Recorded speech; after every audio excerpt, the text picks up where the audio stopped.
Okay, hello and welcome to Mill Lab number 6. Today we're going to be doing this part over here. This is going to be basically we're going to mill the outside, in basically 3 passes. 2 passes are going to be rough, leaving 20,000 stock uh, on the sides, and then 1 pass is going to be finished. We're going to use 2 different end mills to do this, which is a little more representative of the way things are actually done in the real world. Then we're going to center drill, tap drill, countersink, and tap all of these holes. Okay, so we're going to introduce you to a few new G codes today. One's going to be a G82. That is a drill with dwell. We'll explain more about that later. We're also going to introduce you to a G84. Now, a G84 is a tapping drill cycle. So these are all can cycles we're going to use. So we'll start that. It's been a couple weeks, been on fall break, and so we haven't done a lot of this lately. So hopefully I won't make too many mistakes and have to start over again. So we've got our start block here. I'll go up here and change that to Mill Lab number 6 real quick here. Hit Control S, I can look at this, make sure I got everything going out there. Since we're doing it in English, we don't have to worry about, oh, wait a minute, English. This is in metric right there. Do not want to do that. I want a G20 for English. Everything else looks pretty good. I do have something here that says center cutting. So I believe if I look at my instructions, which here they are, sorry about that. I don't have this all in one thing. So instructions say, so I'm going to use a 3/4 end mill, and I'm going to use a 3/4 to rough it and a 7/8 to finish it. Okay, that's fine. So we'll minimize that. So right here, tool number 1 is going to be a 3/4 inch 4 flute end mill. So let's change that. And so this is going to be 3/4. Okay, and we don't have to put center cutting. All right. All right, Control S if we haven't done that. Now let's calculate up our, let me see, I believe I'm going to use a cutting speed of, let me see what I said here, use cutting speed of 120. So let's do that RPM real quick here. So we're going to do 120 times 3.82 equals this divided by 0.75. That's the decimal equivalency of 3/4 and equals 611. So that's how fast we're going to run that. So we'll just minimize that here. We're going to go ahead and minimize this too. Go over here and say our S is now going to be 611. You could probably just run at 600. It'd be fine. Spin along clockwise. Notice I do have my G43, but since we're back in English, okay, we don't want this to be 25.4. We've always been coming down to 1 inch, so there we go. HO1 tool length offset on. I hit Control S and save all that. So let's make sure that we got that Mill Lab number 6. We got our G20 change backs because we're working in English, activating our work offsets like we always do. A tool change, always do. Spin along clockwise at 600 RPM, revolutions per minute. We've activated our tool length offset. Z's coming down to 1 inch, and we've got H1. Remember the H number, again, always has to equal the T number. Okay, so that's very good. So let's go ahead and go to a different block here, and we're going to resequence. Let's hit Control, our caps lock, always a fun thing to remember. So we'll go with N60 here, and what I'm going to do is I'm just going to do what I normally do. We're going to go ahead and go to X 0 point space, Y 0 point space. Z is going to wrap it down to 100 thousandths above the part, and I'm going to turn the coolant on. Now remember, you don't have to do that M08. You can just do an M8. Control S if you haven't done it. That'll get us right there in position. Okay, so, and that's just a thing. Later on, if you didn't want to do this, we could put a block skip. Now, a block skip is a pretty simple little thing. What that does is, if we put that character in front of the line right there, okay, excuse me, it's got to actually go right here. So let's get that right. And it is a forward slash. So there we go.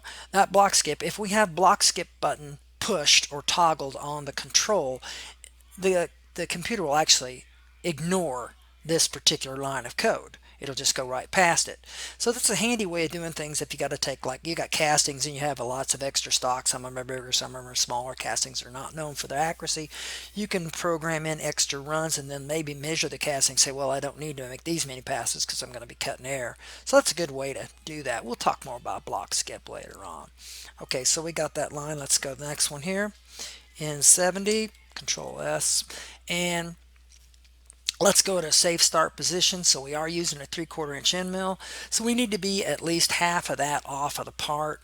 So I'm going to move to X minus 0.4. That'll be fine because 3/8, half of 3/4 is 3/8. That's 375 thousandths. So this will give us plenty of room there. And Y will be minus 0.4 as well. Now that looks good there. Remember, we're going to do this, do this in steps there. So now at this particular point, we want to go ahead and get our G1 going. That's linear interpolation. So we're going to bring Z down. So let's see, the part was, if I believe, let's take a look here. Yeah, I'll minimize this here, get this up here for you so we can look at the part, the same one. That always helps out a lot. Can't make it any bigger, people, I'm sorry. You're just going to have to, you can look at this, I will definitely post it, but if I've tried. I think, let's just say we don't have to look at the side view. I think that'll give me a little bit of working room here, so I can go from there to here. Yeah, that's a little bit bigger, huh? Okay. All right, so I got G1 going on, and our part was 500 thousandths thick. Remember, you can pull it over here and look. So we're going to bring down Z. We're going to make it in 2 passes. So Z is going to go to minus 0.25.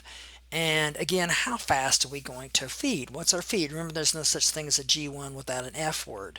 So we can calculate our feed up. I go back up there. Let's look at this here. It says, okay, I'm using a feed per tooth of 5 thousandths, okay, which is not too bad. So feed per tooth for 5 thousandths. So remember, we're going to take simple. Get the calculator back up here. We'll clear that out. So I've got 4 flute. That's a 4 flute end mill, so that's 4 teeth. So 4 times 0.005 should equal 20 thousandths. It does. And then multiply that times our RPM, which was 600. And that should give us 12 inches per minute. Now, I can't point this out enough. That decimal point right there is incredibly important. Again, if you don't put that decimal point there, bad things happen. Control S. It will not see that number. All right, it'll see, and I'll say this one more time. If you don't put the decimal point, this is what it'll see. All right, excuse me. That's what it'll see.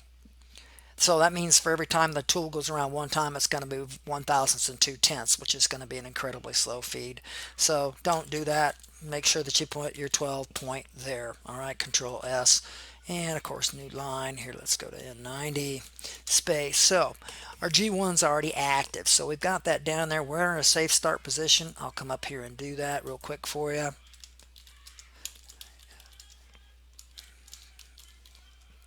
Safe start. Looks like I probably, let's see, I'll bet you I went ahead and, it is hard to remember that those caps locks are on there. All right, very good, Control S. All right, so we're down, we're running, we got the coolant going, the spindles, we're ready to comp over. So we're again going to remember always climb mill, so we're going to go in in this case, a clockwise direction. So I always do this even though that G1 is still active in the G1, and we want to turn our cutter comp off. So excuse me. So G41 is comp left. We are to the left of that. Remember, it's like you're riding the cutter. So G41, and we're going to have X go to 0, and that's the first move we're going to make. So X is going to go over to 0. All right. Now, that feed is already modal. I don't have to put it in there, so I'm not going to put it in there. As long as you don't change it, it stays modal. So what else do I need in here? Well, I do need a D. So this is going to be D1, which we can put in here. That's going to be a, let's see, 3/4. So we want, that's 0.75, 750 thousandths. So we want it to be bigger by 40 thousandths. That'll leave 20 thousandths per side. So that's 790 thousandths. So that is what we would tell Control S. That's what we would tell it in the tool geometry area part of table of the control. We would tell it that D1 is actually 790 thousandths because we're going to rough. New line. N100. Here we go. All right, we will do a lot of copy and pasting like we normally do. So there I've got my cutter comp going on. It's turned on. I'm ready to make my next move. So I'm just going to mill a simple square again. Just mill this outside. Just keep us in practice here. So let's see. The next move is going to be a Y move. So I was going to go Y, and it looks like 2.25. That's all you have to put there. Okay. Next line. N110 space. Okay, so now we're going to move X because we're going to move here. Remember, point 1, point 2, point 3, point 4. So let's put this here. That we know that's point 1. I'm not going to put that up there. This is definitely, though, I'm going to put this here. Later on, I might as well tab because I know I'm going to have to. All right, Control S. That's point 2. So now I'm going to go to point 3. So point 3 is going to be X is going to be 4.0. Remember, with cutter comp, we don't have to worry about it. Tab, this, 3, there, Control S if you haven't done that. New line, N120, yep, space. Okay, so now we've milled to this point right here now, and then we come back down here. The only axis we're going to be moving this time is Y, and we're coming back to Y0. So Y0 point, getting the habit of doing that. Tab, tab, oops, back one. That'll be point 4. Control S if you haven't done that. New line. Okay, so now we just need to come all the way back to our safe start position. So my safe start position, I'm going to be moving X. But if you go to X0, you're not going to go all the way off the part. And you need to go all the way off the part. You'll leave a scallop. I'll try to demonstrate that here. May put up a Chamotics video. I've had a lot to do this week. New start of a new 8 weeks and things like that. So we'll see. I'm not going to promise anything about that. All right. So X is going to be, should be minus 0.4. All right. So X went over to minus 0.4. If you want to tab and put that, I can just copy this.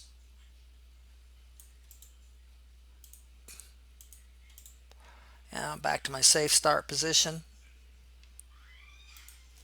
I'll just put that in X. Control S if you haven't done that. New line. That's interesting. Oh, let's go back. File. If you didn't know this, you'd hit edit and then undo. So X, safe start. That doesn't work as good as it does in some other places. I'll tell you that right now. It just does not. All right, so now let's put this here. Insertion point there. Here we go. N140. Okay, so now I want to go ahead and turn my cutter comp off. So, you know, the G1 has always been active. You don't have to do it. I just put it in there because some other controls. So I'm going to go that and go G40, and then Y is going to go to minus 0.4, and that it should be the. I'll just copy this real quick. These are notes. You remember, the machine doesn't need this. I'm just doing it for you.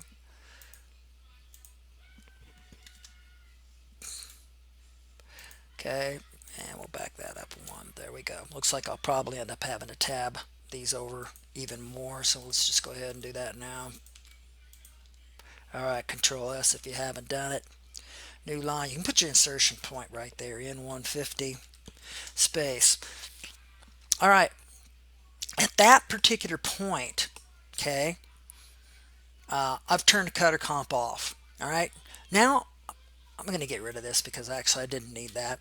What I'm going to do is I have got everything I need here to make another pass. So I'm just going to copy. Remember, we're going to resequence this. So I swipe, copy, go back, paste. Okay, go back, and we see right here where it needs to be. I'm going to go over here and put a little and enter in there so we can keep it a little clear. Control S there. All right, so let's see what we've got here.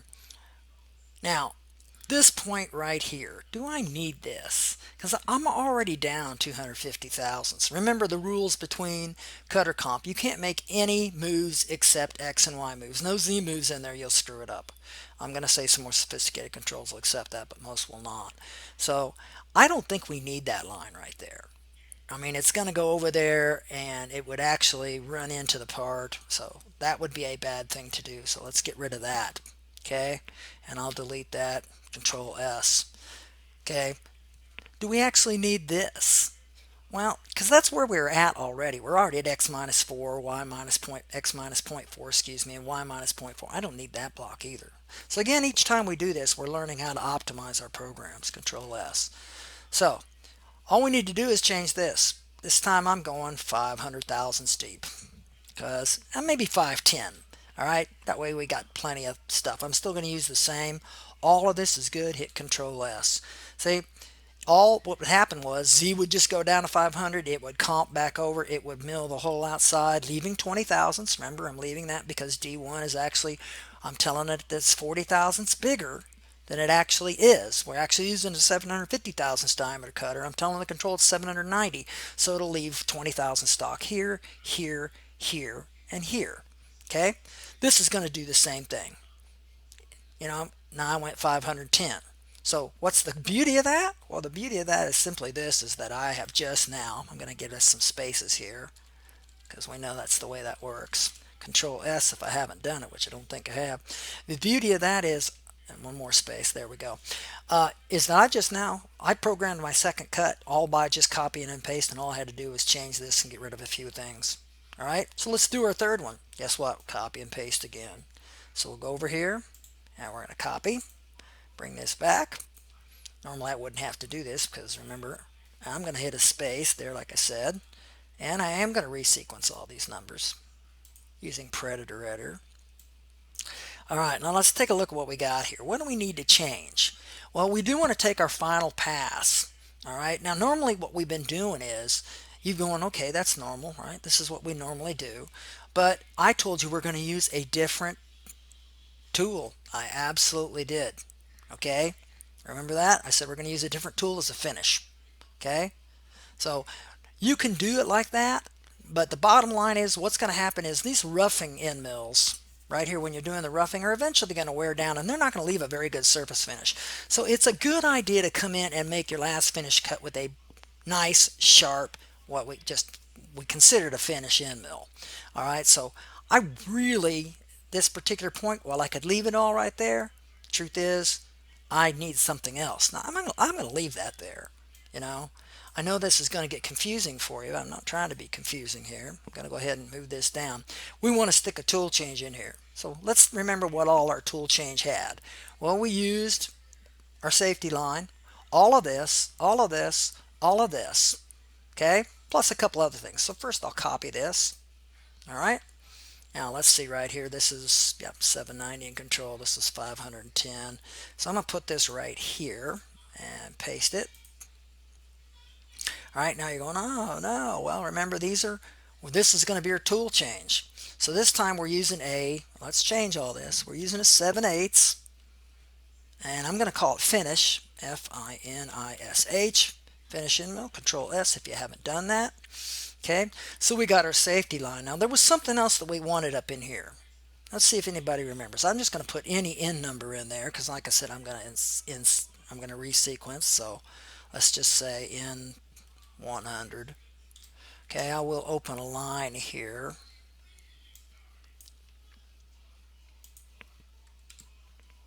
All right. And what did I put up in there? What was always there? Okay. Well, a couple things often have to be there. One, first thing I'm going to put right here, I'm going to go ahead and put another, and we'll just use 100 because, like I said, I'm going to resequence, and you're going to have to too. Oops, excuse me, that was a mistake. Let's see if I can do the undo. Yeah, I don't want to do that. I want to put, and that's an M. That's not going to work. Yeah, it'll error out on that, I guarantee. It'll go, what? Okay, so what do we want right here? Well, one, we want to make sure that we turn, since it's a tool change, though most of the machines have this coded in them, but just in case, we'll put an M5 there. Excuse me, M5. That's going to stop the spindle.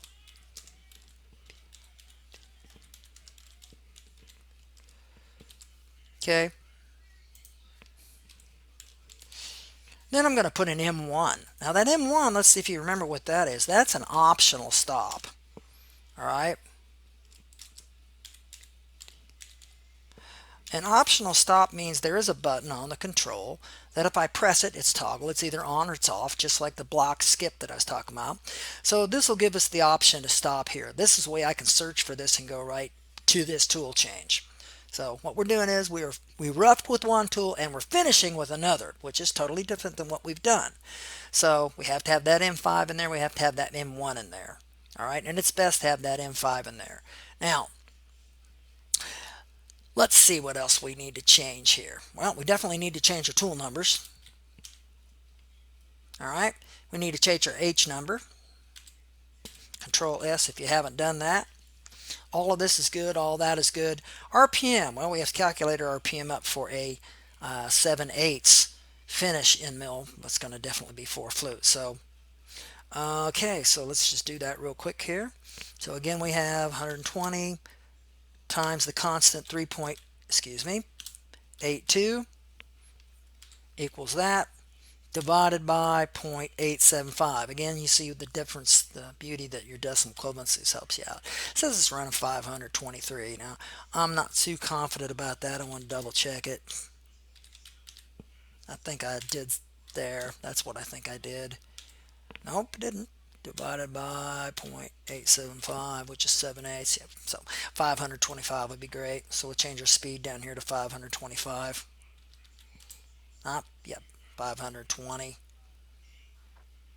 It really doesn't matter. I said 525, so I'll use it. 5 RPM isn't going to count. Control S. So let's see what we got. We got an optional stop going on. We got a spindle stop, excuse me, got an optional stop. We got our safety line, always do that. We've activated our work offsets. We've called up tool number 2. We've turned the spindle on at the right RPM, and we've brought this down in our H number. So we've got our tool change all right there. This is our tool change block. Now let's bring this down. And all I have to do, since I've already got this other stuff on here, now I'm going to go ahead and watch this. I'm going to delete some blocks here. All right, remember we're going to resequence. If you haven't hit Control S, now's the time to do it. All right, so remember the last place we were at was X was at minus 0.4, X was at safe start, Y was at safe start. So I have changed the tool, and now in this particular case, you could put an X0, Y0 on there. Okay, it was there, but then I changed the tool. So right now it doesn't know where to go. In other words, it doesn't know where to start. So I'm going to go back up here. Where's my safe start position here? Right here.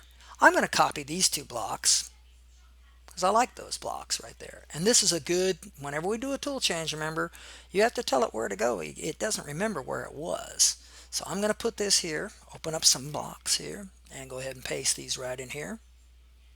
Boom. Hit Control S. We are going to resequence. So now let's see what goes on here. We stopped the spindle. We had an optional stop if we needed that. We have our safety line. We activated our work offsets, called up, changed to tool number 2, turned it on, activated the tool length offset. Now it came down to X0, Y0 and a Z.1, 100,000th of the part, turned the coolant on. Then it went to our safe start position. Then Z fed down. Now at this point, I don't have to do anything else except this.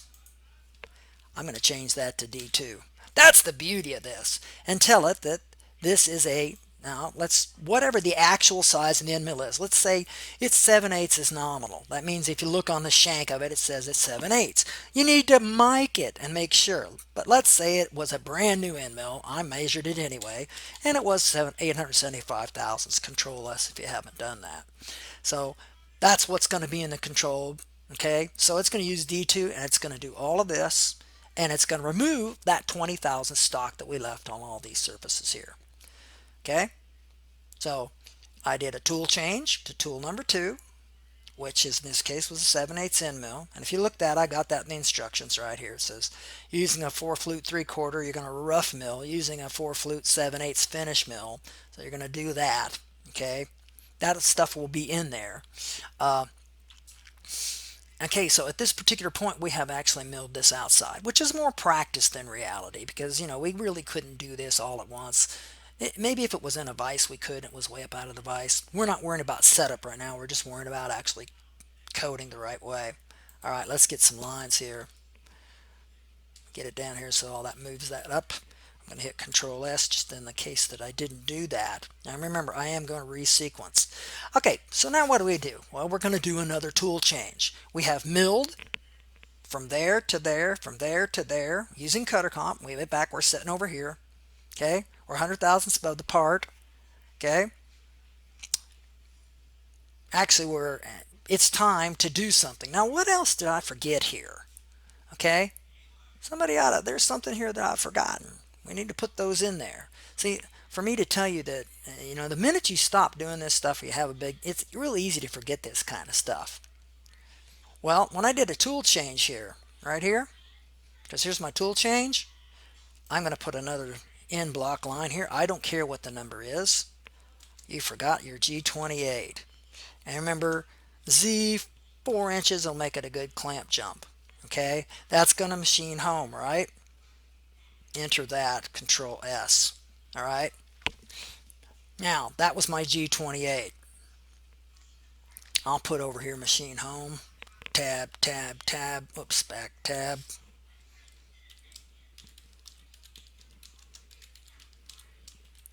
All right. We're sending the machine home. And this is a good idea. Remember this G28.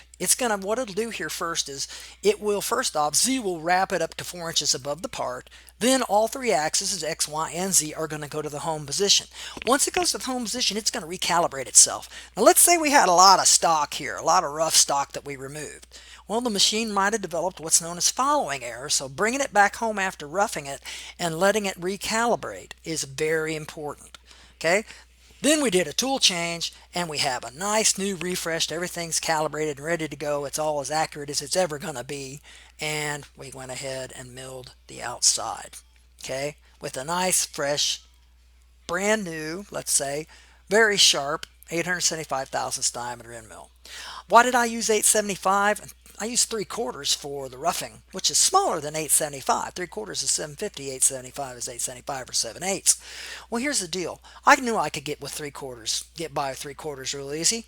Okay, but why did I use a bigger one? Well, the bigger the diameter is, the less the tool is going to deflect. That means the less it's going to bend away from the part as it's cutting. This is going to give me a much more accurate tool geometry. I wouldn't have any taper in the sides of my part if you understand what the word taper means. If you don't, well, I can't help you that, but that's the reason I did that.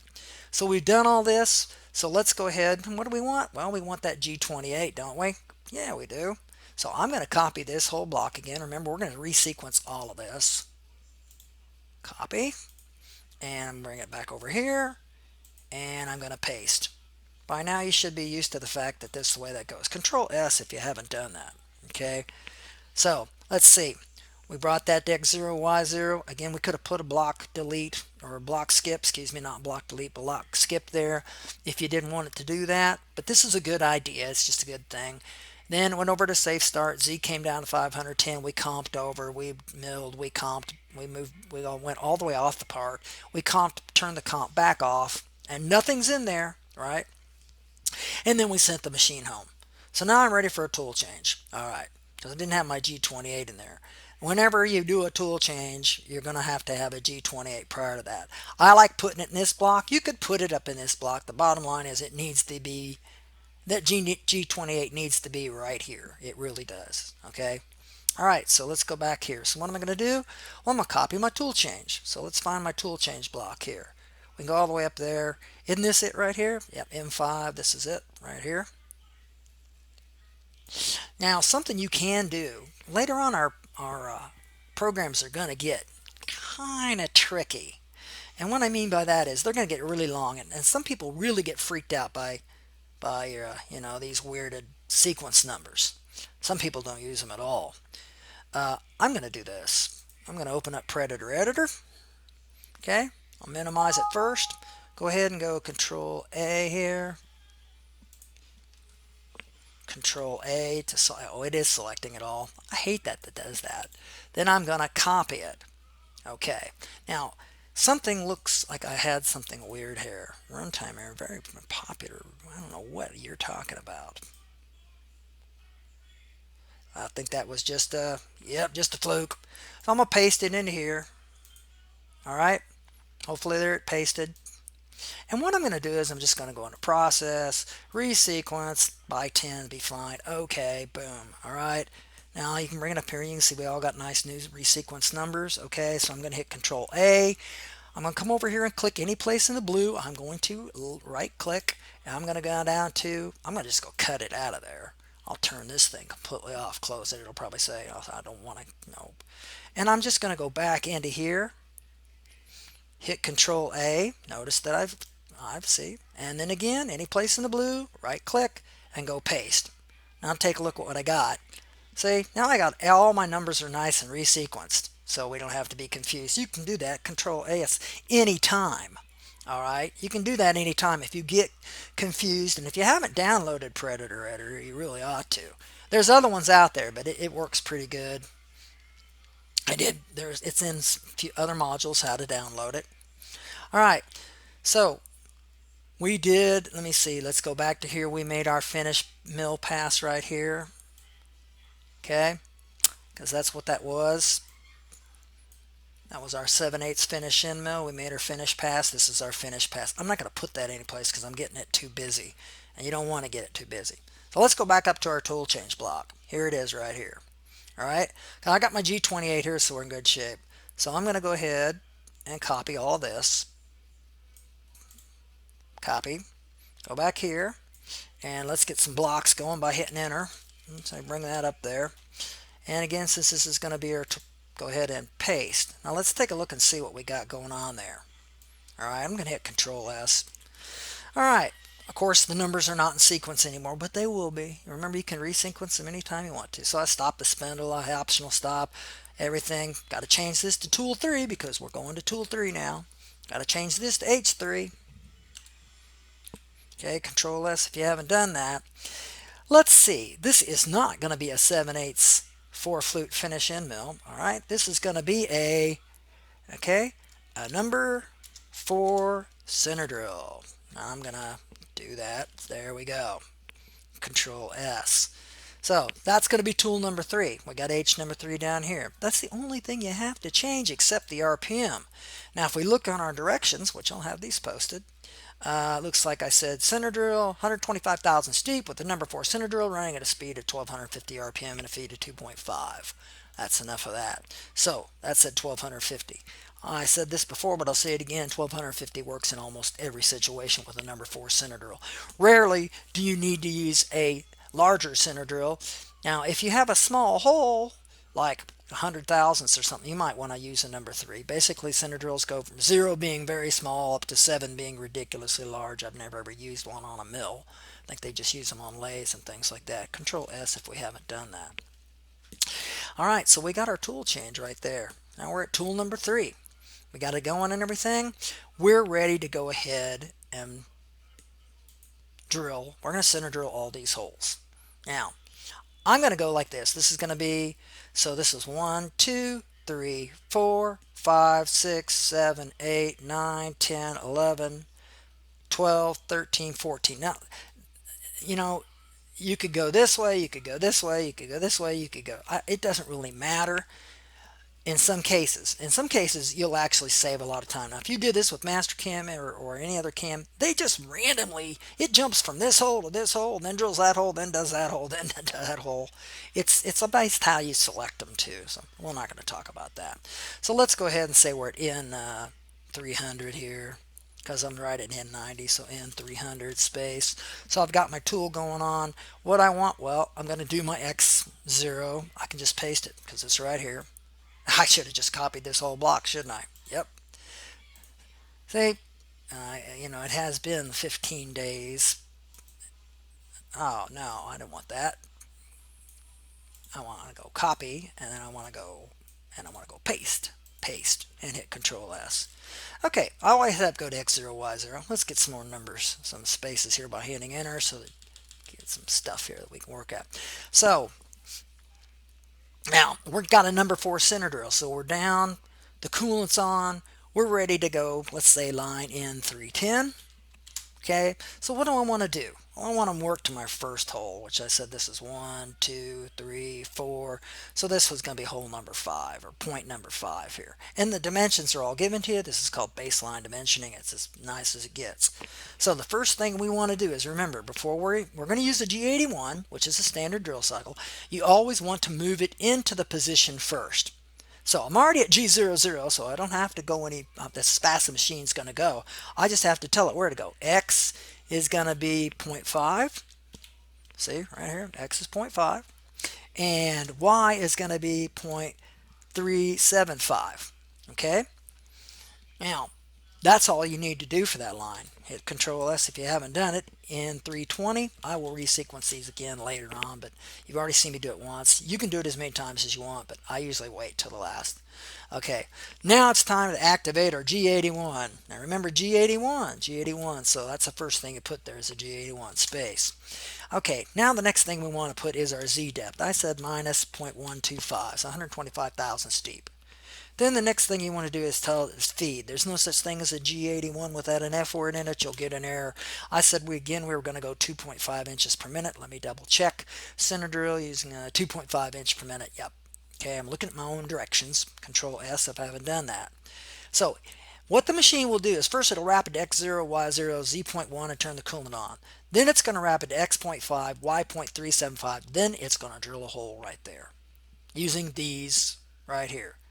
That's it. At this point, I am in the can cycle now. I've activated it. So let's go this way. All I have to do is put in my coordinates. So that was hole number 5. And I'm going to put that there. Let's tab it over. And so this one is going to be, hole number 6. So let's see. Well, we have to move both. X is 1. Remember keeping this in order. X is 1.0 space, Y is 0.875. See, it's real nice. Tab, and I can go ahead and that's going to be number 6. Control S if you haven't done it.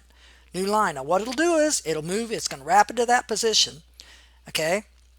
That's going to rapid to that position. But is this right? Am I missing something here?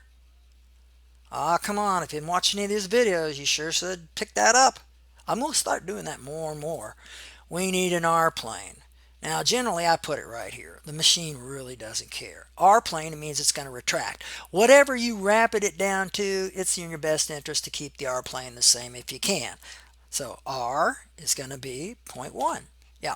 Now hit Control S. Now that G81 is 100% viable. You most likely would have got an error right there on more advanced controls, and God knows what it would have done on a crappy control. So there are crappy controls out there.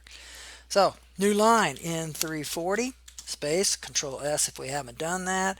And let's see, that was hole. So I'm going to this hole right here. So X is 1.5 and Y is 1.375. I believe these are 10 holes. I'd love to tell you there was a way to speed this up, but there's not. It still isn't that bad. Control S, new line. Okay, so what it'll do is it's going to drill this first hole right here. Right here, it's going to go to right here. It's going to drill this hole, 125,000 deep, then rapid back up to 100,000 above the part. Then it's going to rapid to this position and drill another hole. So that's the cool thing about the can cycles. So let me see, in 350, and let's see, that's going to be hole, so this is 5, 6, 7, so hole number 8 is where I'm going to go now. Some people say, well, you could have gone down to here. Whatever, I'm just trying to keep it as simple as possible for demonstration purposes only. It may not be the most efficient here. So let me say the X is going to be 2.0 and Y is going to be 1.875. Now remember, don't forget your letter addresses. If you say just put 1.875 in there, it's not going to like it. There's no control in the world that's going to deal with that. Control S if you haven't done that. In 360.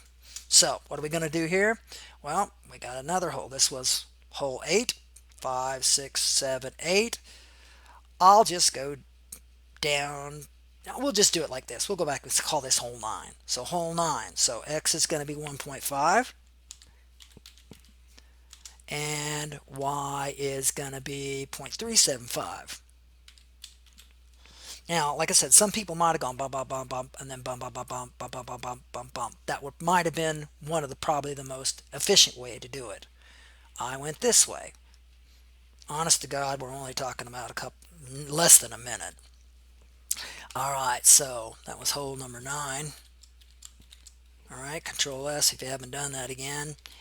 370. Okay, so we went to hole number 9. It was right here. So now we're going to go to hole or position number 10, not hole number 10. That's going to be hole number position number 10. So X is going to be 2.0 and Y is going to be 0.875. Okay, so Control S, new line.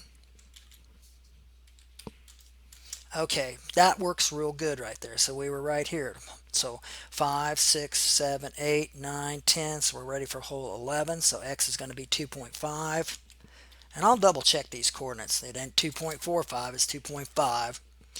Y is going to be, so remember, let's see, 5, 6, 7, 8, 9, 10, 11. And Y is going to be 1.375. All right. And I'll tab over, put 11 here, hit Control S, new line, go back up, hit that too many times. Okay, so at this point I'm just going to go right down to here and say that's going to be position number 12, if you will. So X is going to be 2.5. You're going, well, aren't we already at 2.5? Yeah, so we went there. So all I really have to do in this case is move the y-axis. Now, since we're doing this, I'm gonna do this. This is superfluous. It does not need to be done, but I'm going to go ahead and do it so that you don't get confused. And y is 0.375.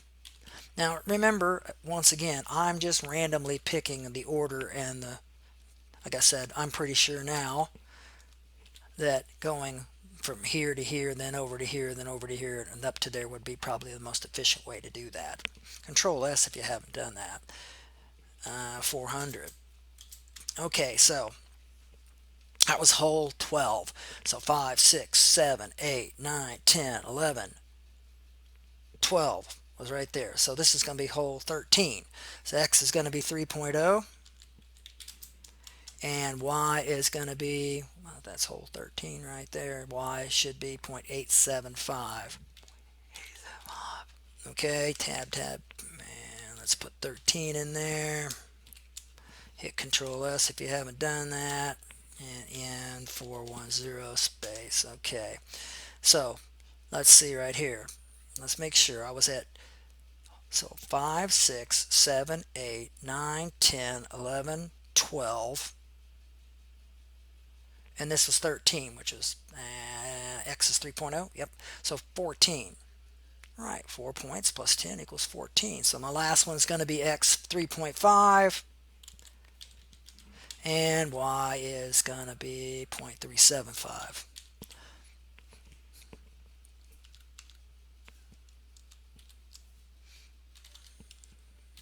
Control S. All right, at this point, okay, now it has drilled all these holes. 125,000 steep, and every time it rapided after it drilled the hole, it rapided up to 100,000th of the part. It did drill at 2.5 inches per minute. Then it moved and moved and moved and moved. Now at this particular point, we want to do this, and this is incredibly important. You do not turn a can cycle on without turning it off. So a G80 will cancel the can cycle. I'm going to tab that over there.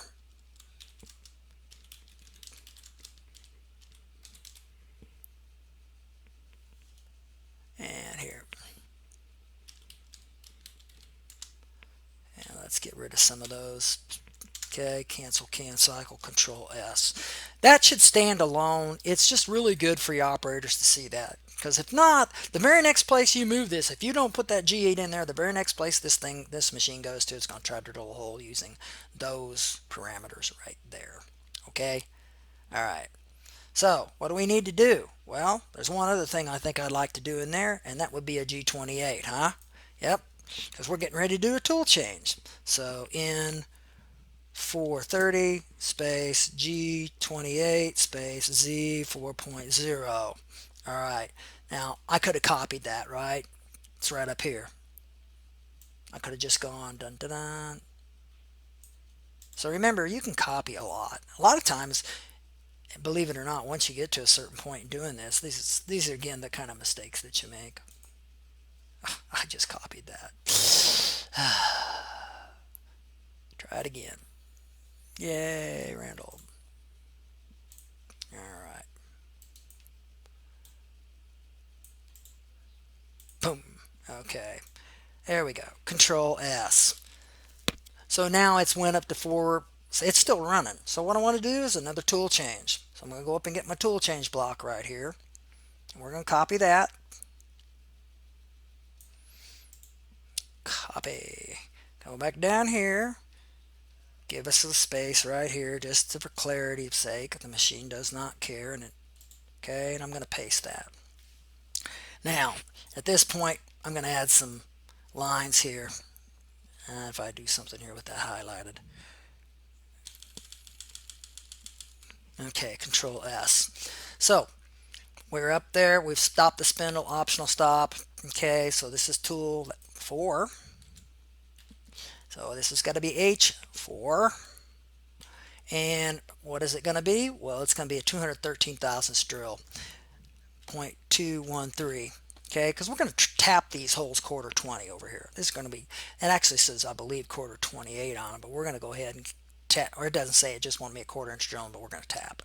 So that's a tap drill. Now, a tap drill is a drill that doesn't do anything but size the hole for the tap. Okay, I could calculate that up, and it's really easy to do. You just take the major diameter minus the pitch. So the major diameter of a quarter inch is 250 thousandths.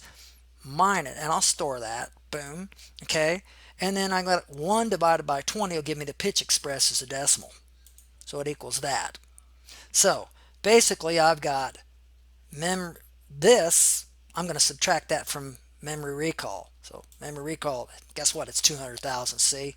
Now, 213 is what size they wanted that. Actually, it's usually a 201. I need to change that. That was for a quarter 28. It's 201. I need to change that. Now, that's a number 7 drill. I'm going to put that in there. I know that because I have tapped a lot. Number 7 drill. Now, I'm not going to put the words tap drill in there because that makes a lot of people think this is a drill that actually taps. So it's a tap drill, and I'll put DIA here so we know what size it is. Alright, Control S if you haven't done it. So let's check out our tool change block again. We got a spindle stop, we got an optional stop, we got our safety line going, activated our work offsets, change this to 204. Okay, we've got our spindle running, and we changed the H, but this is not the right speed. We have to figure out how fast to run a 201 drill. One more time. So we got 120 times 3.82 equals this, divided by 0.201 equals 2,280. Remember, you don't have to make RPMs that accurate. 2280. Alright, Control S if you haven't done that. That looks like we got a good tool change block for tool number 4. Now, alright, here's the beauty of it. Now remember this? You go, no, I don't remember this. Well, we're going to copy this entire block here because this is our hole where we center drilled. So copy. Move this back over here. Put this right here, and I'm going to paste. Boom. Okay. Now at this point, I'm going to hit Control S. Alright. So let's see what we're going on here. This time we're going to use a different G code. Now this part is 500 thousandths thick, and we're using a number 7 drill, which is 201. If we use the G81 like we've got right here, it's not going to be deep enough. We want to go all the way through the part, so we got to do some other things. But the bottom line is we're going to use what's known as a peck drill cycle. So that's a G83. Now the G83's got a couple other things in it. Okay, it's got the Z depth. Now the Z depth, let's work on that first real quick here. So what we have to do is compensate for the tip, the length of the drill tip. Remember, there's always a length, and if you don't compensate for that and you go just 500 thousandths deep, you're not going to break all the way through the part. So it's the drill diameter times 0.3. That equals the drill point length. and then just add that plus 0.5 equals this. And if you're really worried about it, add another 10 thousandths, you know. So we're going 510 thousandths deep. All right, so I'll go right over here. I could have copied that, couldn't I? Remember? Yeah, Control S. Now, that alone, if I did that and it said a G83 and it just had everything I got right there, it would give me an error. There's something else that's got to be in there. That's what's known as our PEC increment. That means how far are we going to go before we pull back out. What this G83 will do, well, it will drill this hole, okay, starting at 100 thousandths above the part at the R plane, and it's going to drill it until I tell it how far to go. I'm going to use a Q, that's a Q value. Let's say we're going to peck every 75 thousandths. Now, there are formulas that you can use to come up with the right peck amount, but it is a Q number. A G83 will not work if you don't have that Q number there. Control S. That's very important. Now I changed my depth right, compensated for my drill point. You know, I'm looking at that again and I'm going 510 thousandths is not right. I did this wrong. I need to do that one more time. So let's try this again. 0.201 times zero point 0.3 equals that, plus 0.5 equals that, and then plus another additional 10 thousandths. Yeah, now that doesn't seem right either. Geez, Pete's, I can't use a calculator to save my life today. Well, all right, let's try it again. 0.201 times 0.3, that'll give me the drill point length, plus the thickness of the part, plus 0.5 equals this, and then plus 0.01. There we go, 570. If I'd left it at 510, folks, guess what? It would not have broken through. The drill would not have gone all the way through. Yeah, that zero is sulfurious. Don't need it. Control S if you haven't done it. So let's go through that G83 again. So this is a PEC drill, and I'm going to put that there.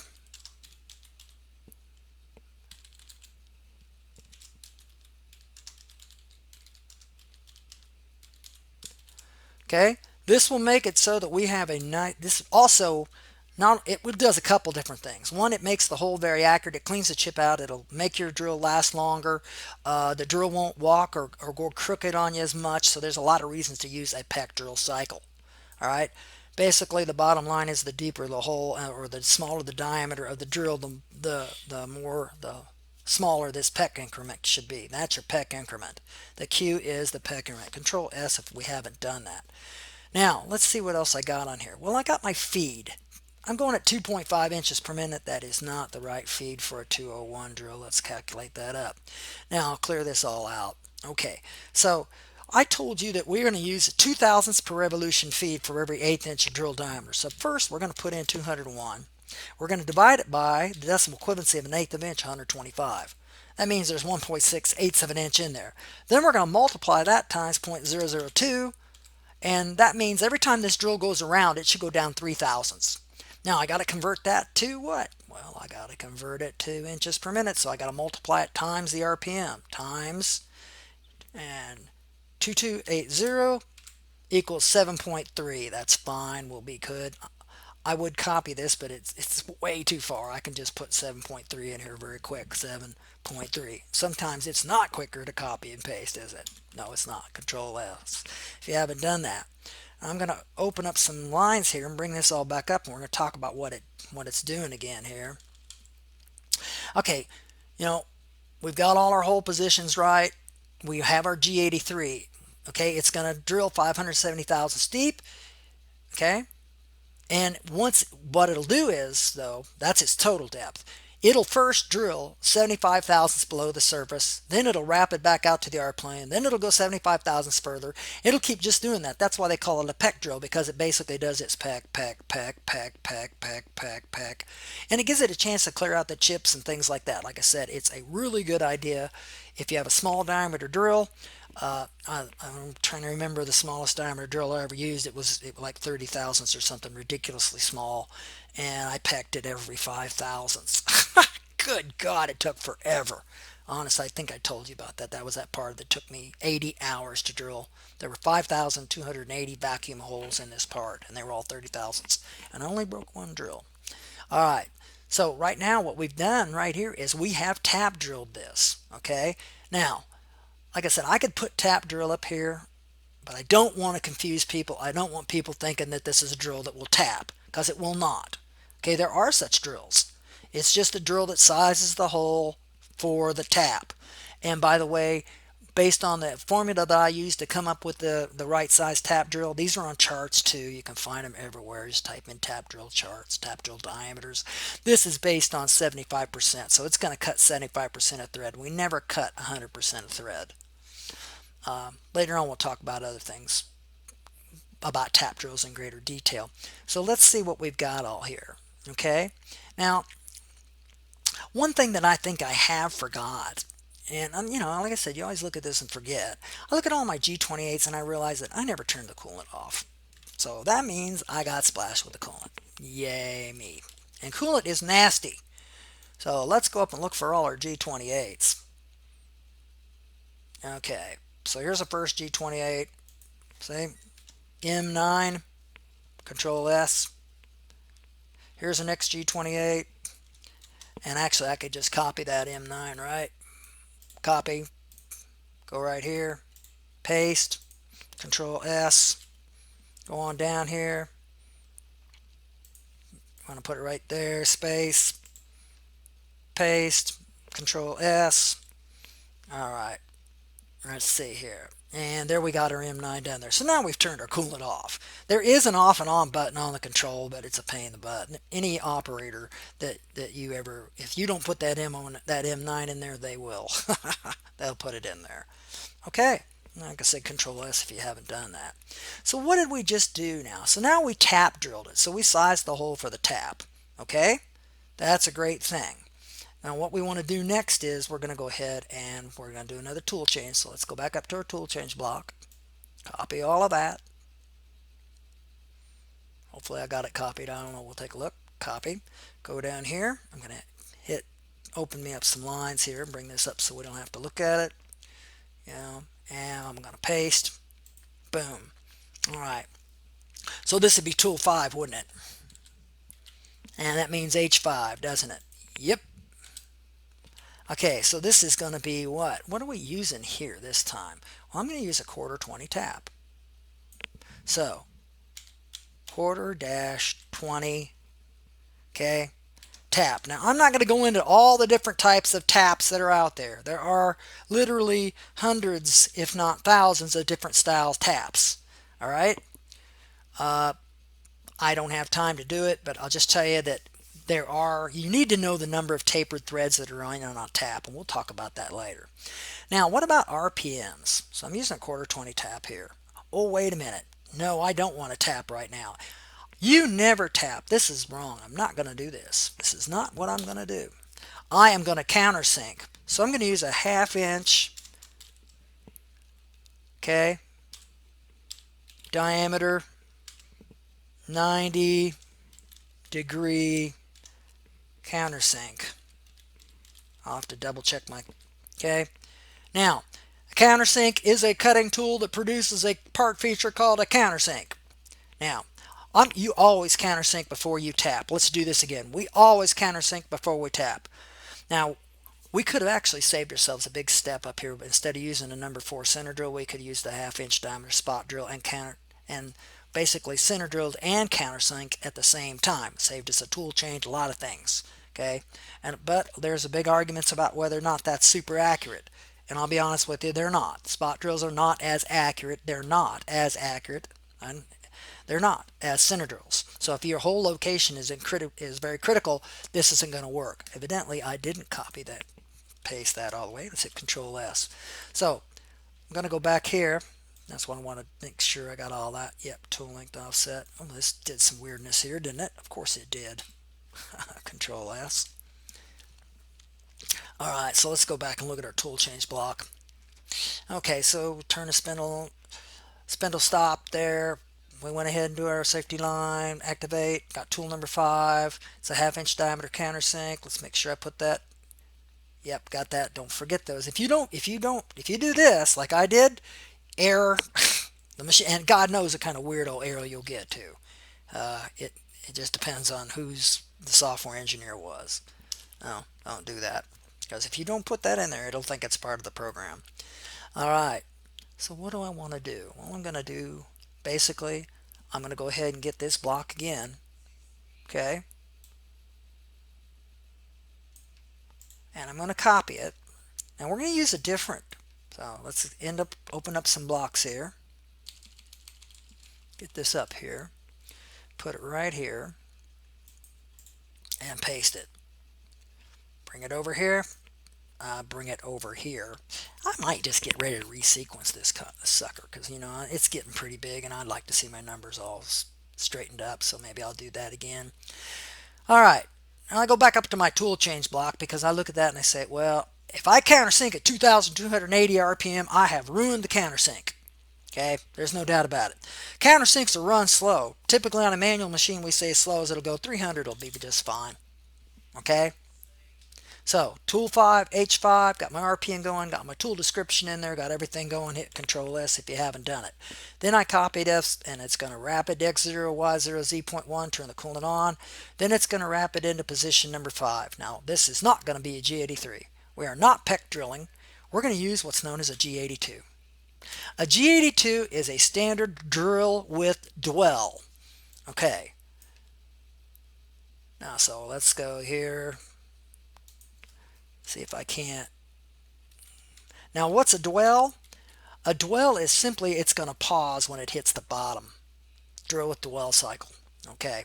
That's what a G82 is. There's some other things we got to put in and some things we got to take out. All right.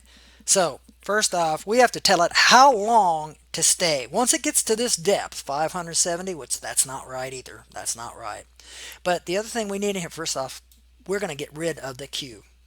We don't want that in there no more. We're going to replace it with a P number. The P number is the amount of time that it will stop. It won't stop rotating, it'll just stop feeding, and it'll sit there and spin. Now at 300 RPM, we're not sure that the countersink will go one complete revolution. So we'll give it a second. This is done in milliseconds. I'm sorry, it's not my deal. I know this is 1 second. You're going, really? Yeah, P100. P1000, excuse me. Now my feed, that ain't right either. I'm going to go 2.5. That'll be just fine for that. Feeds on countersinks are not something that you generally have to worry about. Depths, however, are. If I go 570 thousandths deep, I have destroyed this part. I mean, so I'm going to back and look at my instructions because here I go, right here. Tap drill, we did that. I'm going to change that right now, by the way. Put number 7 and make that a 201 because that's right. I originally had this for quarter 28. That's the right one for that one. Here, we'll save all that. Okay, countersink with a half-inch diameter, 90-degree countersink running at 300 RPM, a feed of 2.5 inches a minute, using a G82, blah, blah, blah, drill with dwell. Please apply. This is what I'm looking for. A 20 thousandths by 45 degree per side. Oh. Got to turn the, what they call that's superscript is what that's called. All right. P-E-R, per side chamfer, Control S, and I'll save that. Okay. So I'm going to go 20 thousandths per side. That's my directions. So that directly affects this depth. So that means each one of these holes is going to have 20 thousandths. So right now they're 201. Get the calculator out. Here we go. So put 0.201. And we want 20 thousandths per side. That's 40 thousandths overall. So plus 0.04. That did not work. Clear it. Start over. 0.201. I must have had. Okay. Plus 0.04. That's 241 thousandths. That's the diameter that the countersink, and remember a countersink is a tool that makes a part feature called a countersink, and the diameter of that countersink is going to be 241. It's going to be 45 degrees per side because I'm using a 90-degree countersink. Half a 90 is 45, so I'll get a 45-degree chamfer. So how do I know how deep? This is simple. Whenever you just do this, whenever you calculate up this, divide that number by 2, and that's how deep you want to go.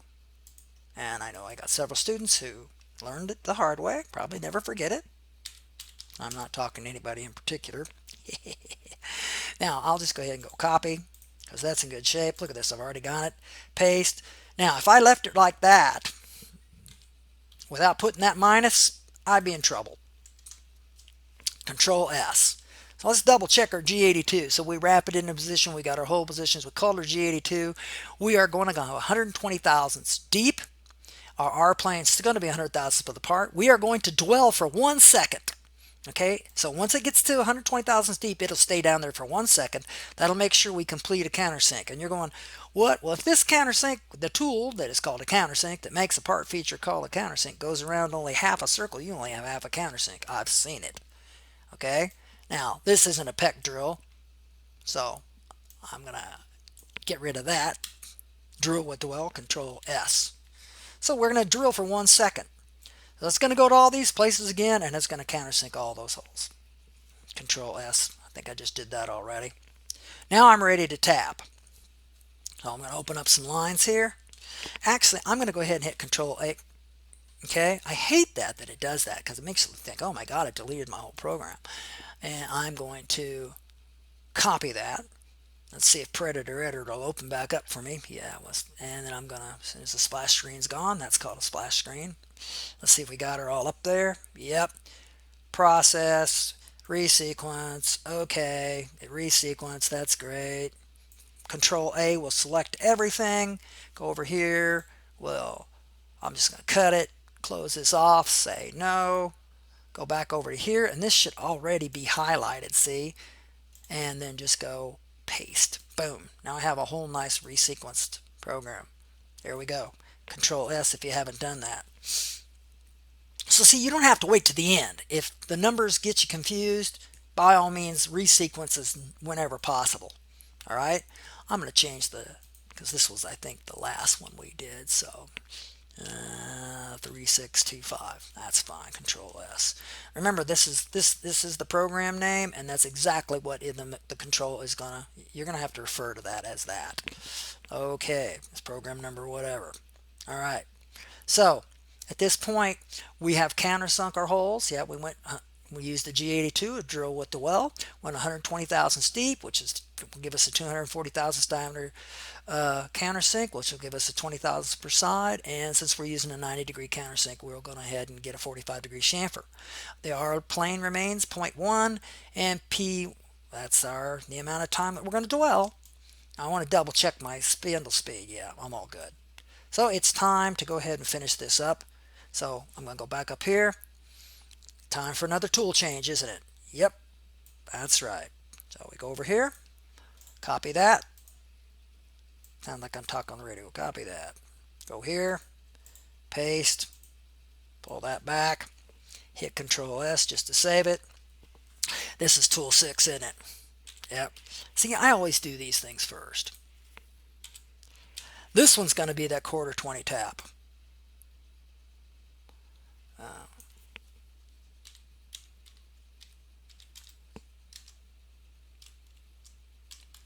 Quarter 20 tap, and let's delete the rest of that. Okay. Now, like I said, there is a whole world of taps. I'm not going to go through all of that. Control S if you haven't done it. RPMs for taps, generally 1/3 the normal. That's what it is. You just calculate what you normally would, which we used for a 1/4-inch drill. We're running around 2,000 RPM, so 1/3 of that, 500 ought to be just fine. RPMs aren't that important with taps. Now, if you're tapping really tough material, they definitely are. Control S, by the way, if you haven't done that. Now I got tool 6, H06. Always double check that. I'm going 500 RPM. What do I want here? Well, here's what I want. Okay. Let me see. I got all that going on. I got 1/4 tap. I got my tool length offset activated, safety line, activate work offset, optional stop, spindle stop. Everything looks really good there.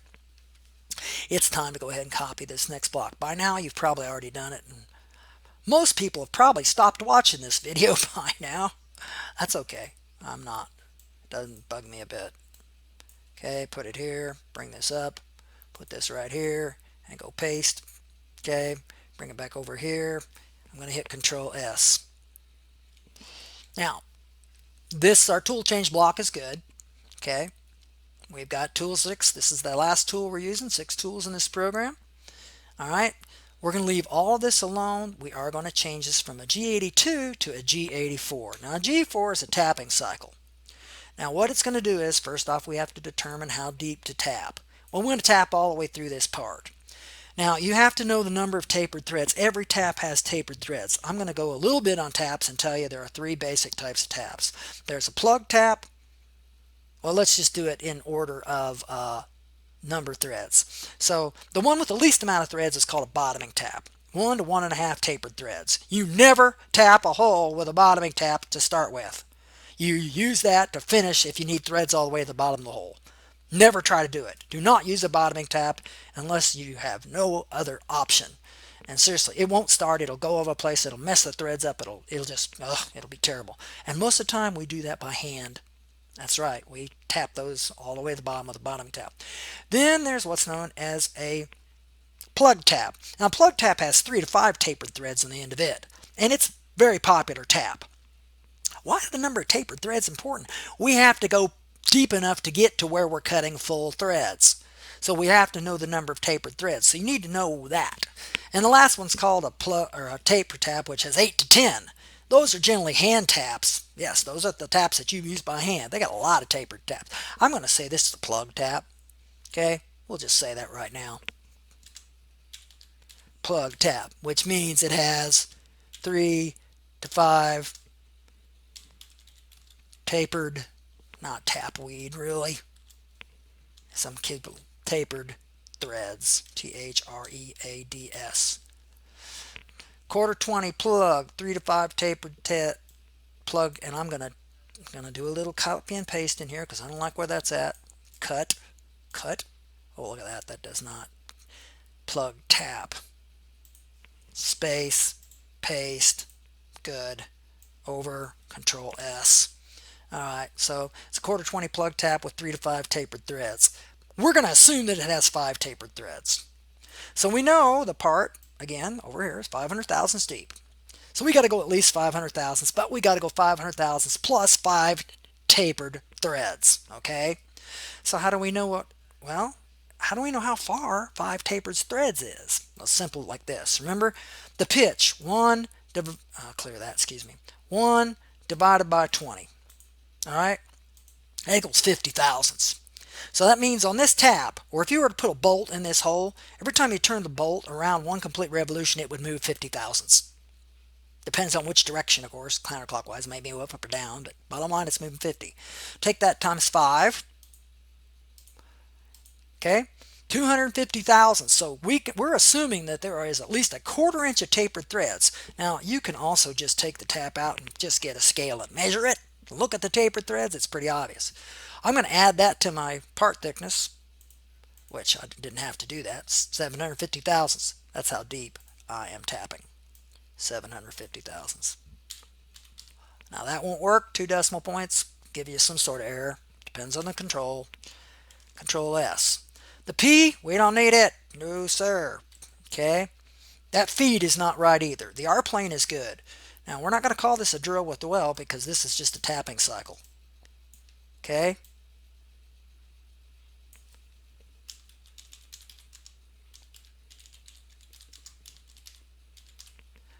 Control S. That is a can tapping cycle. And this is, most of the machines nowadays have what we call rigid tapping cycles, which what will happen here is the machine will start up at 500 RPM. It'll rapid down to 100 thousandths above the part. We're going to talk about that. That's not a good R plane for a tapping cycle. It is not. We'll explain why here in a minute. But it's going to rapid down, and then what it's going to do is it's going to start up and it's going to feed down to where it gets 750 thousandths. It will stop, then it will reverse and feed back up. If it rapids back up, it'll break the tap. So it goes down, it stops, it reverses, it comes back out. Now, why is this not a good R plane? Okay, and it's not. So 0.3, 0.3, and the R plane here also needs to be 0.3. I'll tell you why. When you need, dang it, you need to give the machine, Control S, you need to give the machine time to synchronize the RPM with the feed. Now, we haven't calculated up the feed yet. We're going to do that real quick. But if the machine doesn't have time, you can actually end up not going fast enough. The RPMs and the feed on a tapping cycle they have to be synchronized with each other. If they're not, you will tear the threads right out of the hole. You'll break the tap. Just a whole bunch of terrible things. So how do we figure out what this feed should be? You can't randomly do it. Again, it's the pitch. So we say, well, 1 divided by 20, because we have 20 threads per inch, equals 50 thousandths. So that means every time this goes around once, it's moving 50 thousandths per revolution. Now all we have to do is multiply that times our RPM, which was 500. And if you don't like that, you could slow it down. Times 500, and I'm talking about, okay? So 25 inches per minute. You're going, my God, that seems really fast. Well, okay, you don't like that. Some people don't like that. I look at that and I said, okay, 300. Let's go 300. So I'll try that again. Once again, clear it out. 1 divided by 20, that'll give me my pitch expressed as a decimal. Okay, so that tap's has to go around one complete revolution. Every time it goes one complete revolution, it's going to move 50 thousandths. Then multiply that times our RPM, which in this case is 300. I changed it. I get 15 inches per minute. I like that a lot better. I'll just copy, close this up right here,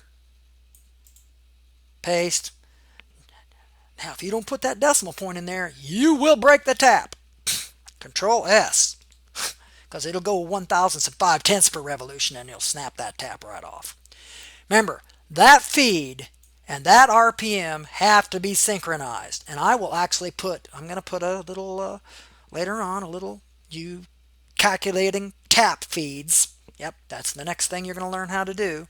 I'll do a little video of that, and we'll put that in a quiz for you. But you definitely have to have this and that feed have to be synchronized, or bad things happen. So let me explain once again what the G84 does. First off, we rapid it down to 300 thousandths. That gives the machine time to come up to speed. Okay, because before it starts moving at 15 inches per minute, so it's doing the right RPM. Those two have to be synchronized. The more sophisticated and expensive the control, the better they do it. Some of them may not require 300 thousandths. You may be able to use 0.1. I'm not going to tell you which controls will do that and which ones won't. 0.3 is safe. Also, it gives your operators time to hit the E-stop button a little more in case of a tap, because if a tap crashes, bad things happen. All right, we know all these numbers are good. Okay, this is all good. So I haven't hit Control S, have I? Yeah. So once again, that G84, it's going to go down to 750 thousandths. Then it's going to reverse and come back up. It's going to stop 300 thousandths above the part, because that's what we made in our plane, and that's what we made that too. That 0.3, it becomes very important. Okay, the biggest important thing is that you have this feed and this speed synchronized with each other. And I'll do that one more time. Okay, let's clear it all out. So first off, pitch expressed as a decimal. With metric, guess what? If you have an M12 by 1.75, that means it's 1.75 millimeters. That's the actual pitch expressed as a decimal. That's what I like about that.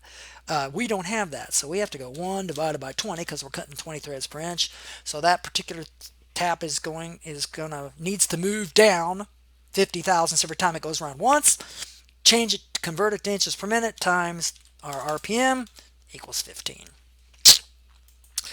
We will do more on that, because if you don't calculate up your right feeds, okay, and make them synchronize with your RPMs, very, very bad things happen. It can pull the part out of the vise. It can just wreck a lot of things. Like I said, most machines have rigid tapping cycles. That means you don't need to use a floating tapping head. Now, for those of you who don't know what that is, that's a head that had a little bit of spring in it. So if this feed wasn't exactly right, it moved back and forth. The head moved up and down and let the tap float a little bit. You don't need to do that anymore. Most people you can run taps in, most people run them in tap holders, but you can actually chuck them up in you want something that's going to hold that tap, because if that tap moves out of the holder, bad things happen too. Use a tap holder. But you can use a rigid tap holder as opposed to a floating tap holder. All right? You're going, what? Well, you'll have to look it up. We know all this is right. I think this part is whipped. I'm at the G28. I'm just going to go ahead and put my M30 here. Okay, hit Control S, and of course my percent sign. Let's not forget that. All right, now I'm going to resequence. So copy, Control A. Love that. I really don't. I'll copy. Just hit copy. Don't hit cut. Then I'm going to go back into Predator Editor. which I could do all this in Predator Editor. The problem is I just don't know that many people have it. Paste it in here, double check, see what I got. Okay, I got a ton of spaces here. I'm going to start deleting. No, they will not delete here. All right, we figured that out before. Control A, there they are. I don't think they will. Control A, no, they won't. I'll just go copy. Oh, I forgot to resequence it. Process, resequence. Yeah, okay, boom. Control A, copy. Now let's go back into our program. Remember, it's already highlighted. Any place in the blue, paste. We should have a nice resequence. Hit Control S before you do anything. And then I want to get rid of all this garbage right here. So just hit delete. I don't know how many I got here. Lord have mercy, it looks like I got a lot. Here it comes. I had a lot of spaces. Let me tell you what, on some controls, they won't give a damn about that space. On other controls, they most certainly shall. I'm going to put this right here to get that last line out. Delete, delete. I think we got it. Control S. That looks pretty good. All right. It's a pretty long program. There you go. So we milled, we center drilled, we tap drilled, we countersunk, and we tapped. New things were your G82 and your G84. I'm going to put this up there. You can watch this video along with everything else. I think I can go ahead and close this sucker out. I do not want you to do that. Probably ought to go ahead and run it in, I don't know, Camotix. I'd have to set up 6 different tools for that to work. And Camotix is pretty cool. There's Camotix. I keep thinking about doing that, but you have to set the tools up. It takes so long. When NC Viewer, just see, you think I'd have this bookmarked. All right. Now, hit Control A, delete it, and we should have, this should still be in, paste. Let's see if we got it. Okay. It didn't. I need to do this one. Control A, because I've got all the spaces out of there. Copy. Paste. You know what? I'm going to hit Control A. Just delete the whole thing. And then repaste. There we go. See, they don't make me set up tools. Now let's see if this works. Now I'm going to guess, this being NC Viewer, that it's not going to show us the peck drill, and it probably won't show us anything really spectacular with the tap drill. But will tell us if there's anything really wrong. Ugh, sure looks. Now the best view on this one's top, and we'll zoom back out. Okay. All right, so there's our cutter comp. 1, 2, 3, 4. It's not showing us that hole right there. Did I forget that hole? Or is it just not doing it? As I look over here at my program, I'm going to look back at this program. Now look at that. Every time they paste that, it just messes all these up.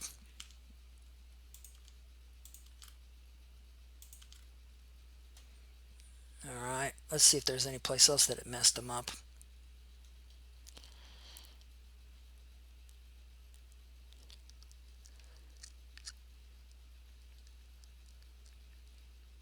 Now, Control S now. I got a good program there. Okay. So that right there is a real easy way of doing drilling holes. I mean, copying and pasting. It's practically, once you get these down. Now, I can't guarantee you, as I'm looking, let's go back and look at the print here. Let's get rid of NC Viewer, by the way. Would you go away, NC Viewer? There's the print. Okay, so the hole that I didn't see on NC Viewer was at X2 and Y.875. Here's X2, Y.875, this was 5, 6, 7, 8, 9, 10. That was hole 10. It's there. It's there. NC Viewer is not 100% accurate, but it's a lot better than nothing. And it's free. That's the thing. It's free. So like I said, if I haven't hit Control S, there we go. Okay, so I will post this, and there's going to be some other things that I'm going to post. So look forward to that. And other than that, have a good weekend. I will see you later.